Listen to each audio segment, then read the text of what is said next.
சரி சரி ஏடா முதல்ல பரிமாறதுக்கு அப்புறமா வீடியோ ரெடி.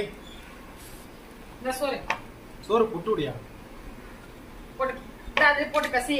அப்புறம் போட்டுக்கலாம். கிரேவி அந்த கிரேவியே போட்டு பசிஞ்சிரு. அப்புறம் போட்டுக்கலாம். அப்படியா? போட்டுக்கலாம். ஆமா எல்லாம் போடுங்க பசி. உட்காரு ரெடி. இந்த போ.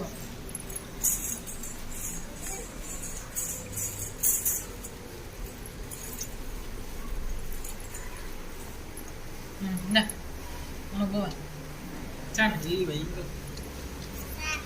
வைங்க.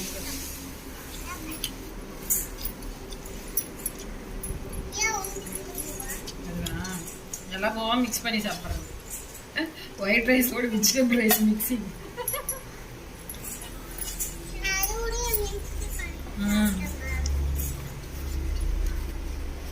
தூக்கிட்டு வந்துருக்கோம்.